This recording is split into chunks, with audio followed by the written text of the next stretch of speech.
Hi, this is Brian Eisenhower, and I'm here to talk to you a little bit about something we've talked about before, which is the importance of asking questions when we are in conversations with clients. It's very important that we're not always telling and using statements that end with a period. The proper punctuation you want to end a sentence with is a question mark.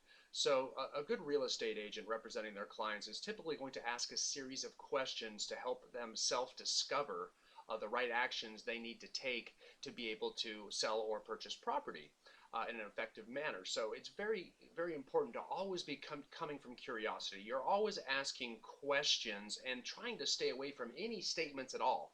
Oftentimes, you can tell the more experienced the agent, the they'll have absolutely no statements in their delivery or their listing presentation at all. It'll almost always be a series of questions. And it's very important when you ask those questions to do so with confidence. One of the big differences between experienced high producing agents and newer agents or agents that don't sell quite as much is they tend to ask questions with an upswing. They'll ask questions like, well, is it okay if we list the property today? And you see how my voice fluctuated upwards. List the property today?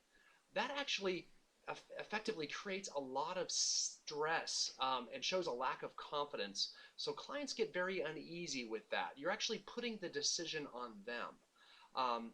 And when we ask questions, we want to make sure that we do so with surety. It creates a sense of ease and confidence.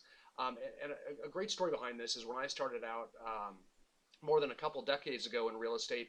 I started out under the mentorship of my father, who'd been in real estate for about 50 years.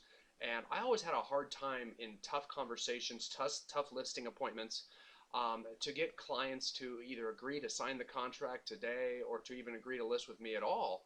And I'd always wonder how my dad could always step in and sit down with such surety and get them to sign the contract. And I always attributed that ability to just his seniority. He appeared older, he appeared more experienced, he had a bigger name. So I was, well, that's just it. When I get older, when I get more experience, agents are gonna or clients will much more comfortably list with me.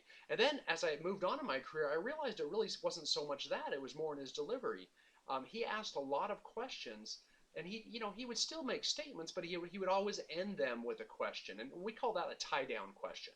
So if he wanted to make a statement, that a client should list the property today, he would say, from what I'm seeing by the market and the comps and your needs, that you should list the property today. Doesn't that make sense?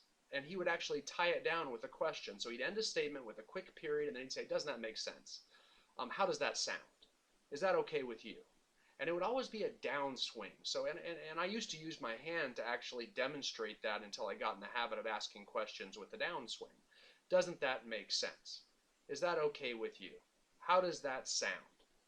And as I said that over and over, I realized that at a very young age, even in my early 20s, I would have clients respond much more favorably to me because I showed a level of confidence that took the stress and ease off them completely. If I were going to say, hey, is it okay if we list the property today?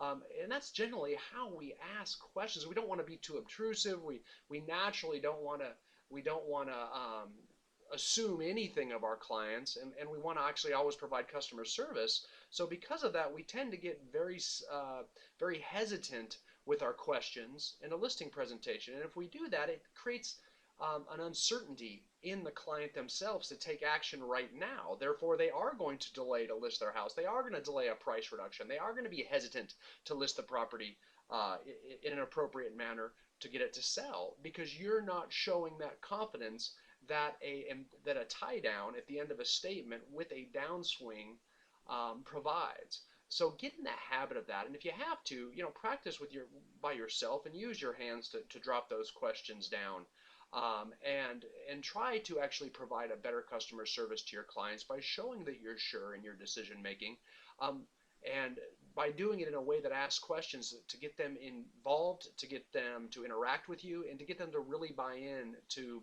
both of your plans to get property sold or to even purchase property. Okay, thanks a lot.